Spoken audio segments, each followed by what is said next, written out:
Shalom, selamat pagi Bapak Ibu, Saudara-saudari yang dikasihi Tuhan Yesus Kristus. Saat ini saya Pendeta Reharden Desiala bersama istri secara bergantian mengajak Anda untuk mengikuti renungan harian yang dikeluarkan oleh Sinode GKO dengan berpedoman pada pola pembacaan Alkitab 4M, yaitu menerima, merenungkan, melakukan, dan membagikan firman Tuhan. Mari kita berdoa.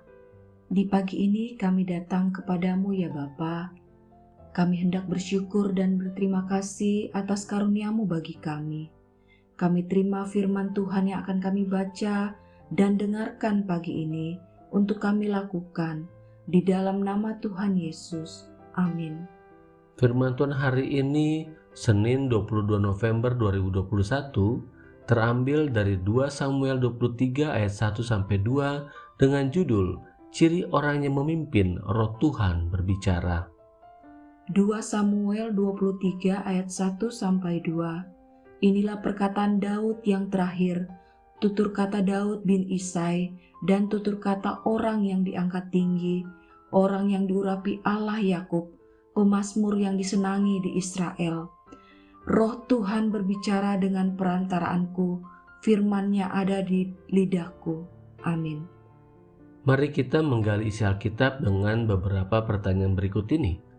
Apakah makna kalimat perkataan Daud yang terakhir? Maknanya adalah, yang pertama, apa yang hendak dikatakan adalah penting untuk dilakukan. Kedua, bicara wasiat atau warisan.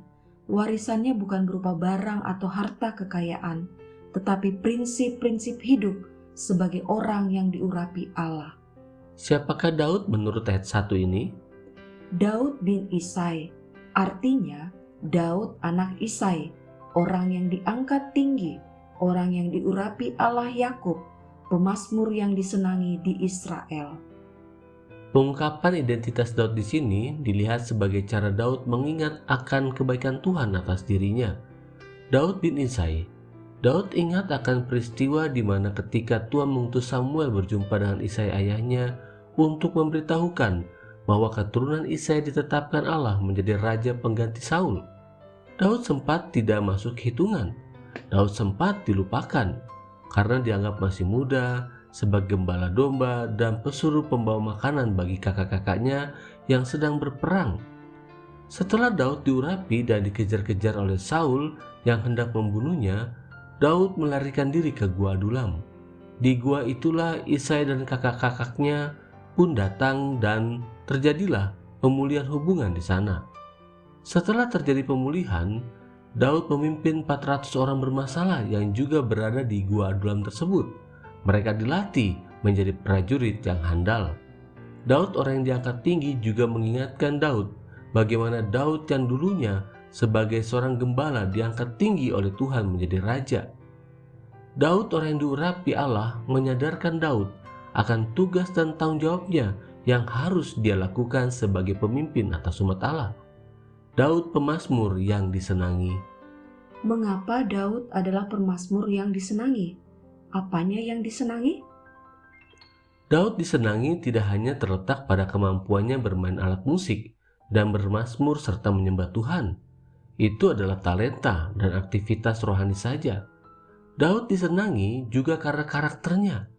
Ketika Daud bermazmur, Tuhan, Engkaulah gunung batuku, kota bentengku, kubu pertahananku.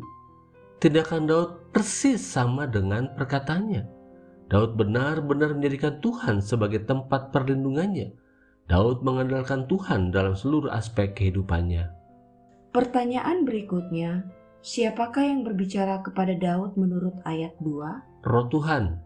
Apa yang ada di lidah Daud? Firman Tuhan. Apakah pengajaran dari kedua pertanyaan dan kedua jawaban di atas? Ciri atau tanda Daud sebagai pemimpin yang dekat dengan Allah ialah ia peka untuk mendengarkan apa yang Roh Tuhan katakan kepadanya, entah itu berupa teguran, perintah, atau peneguhan.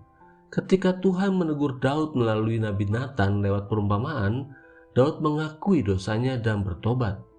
Sebagai perantara, Daud juga memforward atau meneruskan pesan Tuhan kepada orang yang dikehendaki Tuhan untuk mendengarkannya. Ciri atau tanda Daud sebagai pemimpin yang dekat dengan Allah ialah Tuhan meletakkan firman kebenaran di dalam mulutnya yang mengendalikan keputusannya, perkataannya, dan tindakannya.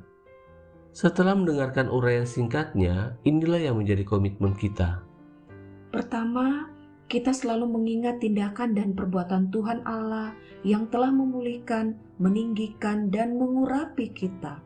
Kedua, kita bersedia dibentuk Tuhan agar berkarakter Kristus, agar orang senang dengan kita, bukan karena jabatan kita, pangkat kita, status sosial, atau status ekonomi, tetapi karakter. Ketiga, kita belajar peka terhadap Roh Tuhan yang berbicara kepada kita melalui Alkitab atau khotbah yang kita dengar. Keempat, membiarkan firman Tuhan mengendalikan lidah kita. Amin. Kiranya Roh Kudus menolong kita mewujudkannya. Mari kita bagikan kebenaran ini kepada sesama agar mereka membangun kepekaan untuk mendengar suara Tuhan atas dirinya melalui firman Tuhan yang dibaca dan didengarkan. Mari kita tutup saat teduh kita.